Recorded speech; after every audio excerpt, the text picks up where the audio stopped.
बरतानवी अखबार डेली मेल वज़ीर आज़म शहबाज शरीफ का माफ़ी वठी छॾी। डेली मेल पंहिंजे बयान में चयो आहे त हू क़बूल कनि था त शहबाज शरीफ को बि ग़लति कमु नाहे कयो ऐं हू शहबाज शरीफ खां माज़रत कनि था। ने बि शहबाज शरीफ ते बरतानवी इमदाद में गोभियुनि जो इल्ज़ाम न लॻायो। शहबाज शरीफ बाबति ख़बर पाकिस्तान में जांच जे हवाले सां ॾिनी वई।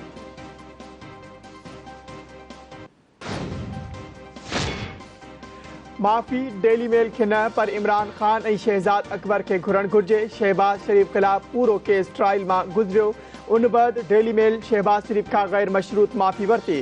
सुद समाजी वफ़ाक़ी वज़ीर मरियम औरंगज़ेब चयो आहे त डेली मेल जी माज़रत मुख़ालिफ़नि जे मुंहं ते चमाट आहे।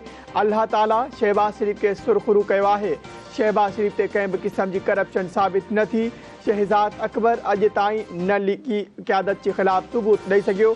डेली मेल जी माफ़ी सां रुगो शहबाज शरीफ न पर पाकिस्तानी अवाम सुरख़ुरू थियो आहे।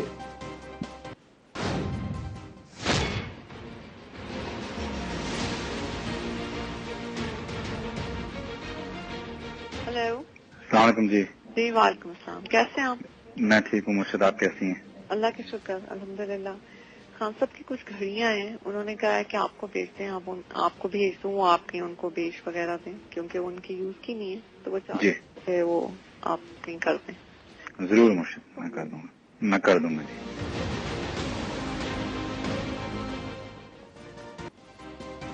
खान साहब जूं घड़ियूं खपाए ॾियो। बुशरा बीबी ऐं ज़ुल्फी बुखारी विच में ॻाल्हि ॿोल जी ऑडियो लीक थी वई।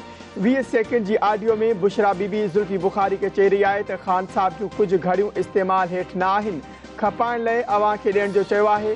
जी ज़रूर मुर्शिद, आऊं करे वठंदुसि। ज़ुल्फी बुखारी जो बुशरा बीबी खे जवाब।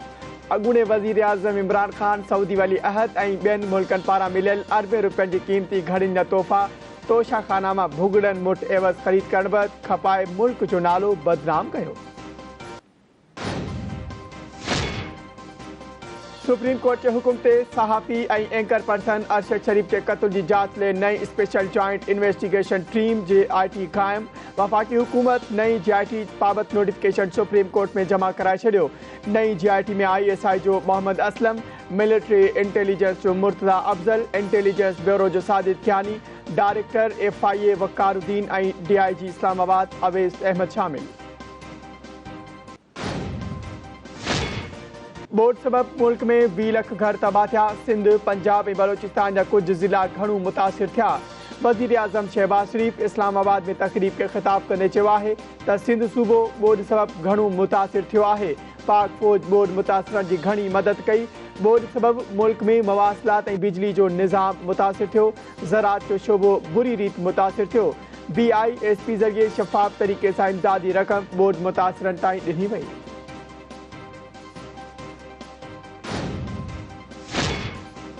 PTI दौर में मुल्की मैशत के नुक़सान पहुंचाए वियो। बलोचिस्तान जो मुस्तक़बिल JUI सां सलाह ॾिल आहे। PDM सरबराह मौलाना फज़लुर रहमान बलोचिस्तान में JUI जे जलसे खे ख़िताब कंदे चयो आहे त हू पाकिस्तान खे खुशहाल मुल्क बणाइण लाइ हू कोशिशूं जारी रखंदा। पाकिस्तान खे अमन जो गढ़ बणाइण लाइ हू पुरअज़्म आहिनि। लिसानियत ऐं क़ौमियत जी बुनियाद ते अवाम खे विरहाइण वारियूं कोशिशूं नाकाम बणायूं वेंदियूं।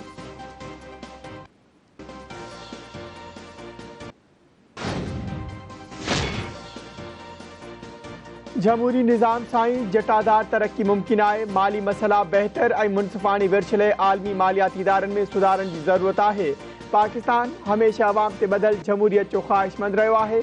परॾेही वज़ीर बिलावल भुट्टो ज़रदारी इंडोनेशिया में 15हें बाली जमहूरी फोरम ऐं अफ़गान औरतुनि जी तालीम बाबति इजलास खे ख़िताब कंदे चयो आहे त पाकिस्तान जो आइन औरतुनि जी तालीम जे बराबरी वारे हक़ खे तस्लीम करे थो। पाकिस्तान खे मोहतरमा बेनज़ीर भुट्टो जहिड़ी बाइख्तियार औरत ते फ़ख़्रु आहे।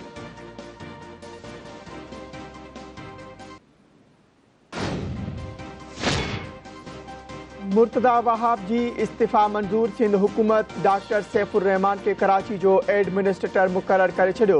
नोटिफिकेशन जारी। डॉक्टर सैफुर रहमान वटि सिंध जे गवर्नर कामरान टिसोरी जी प्रिंसिपल सेक्रेटरी जूं ज़िम्मेवारियूं आहिनि।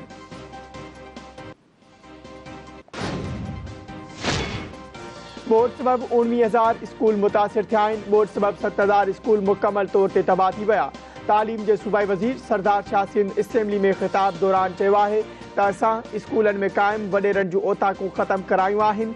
तबाह थियल स्कूल तामीर न थिया त लखे ॿारनि जी तालीम मुतासिर थींदी। मीडिया सां ॻाल्हाईंदे सूबाई वज़ीर चयो आहे त गोसड़ू उस्तादनि समेत क्लार्कनि लोअर स्टाफ ख़िलाफ़ कार्रवाई कई वेंदी। जेकी गोसड़ू मुलाज़िम आहिनि उन्हनि खे घर मोकिलियो वेंदो।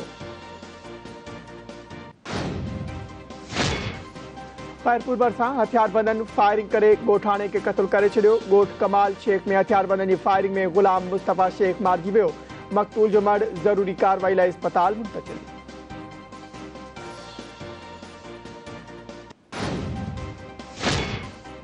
आई रते देरे भरिसां ॿिनि धुरियुनि में झेड़े दौरान हिकु ॼणो मारिजी वियो। ॻोठ फैज़ मोहम्मद में जिहा बिरादरी जी ॿिनि धुरियुनि में झेड़ो थी पियो।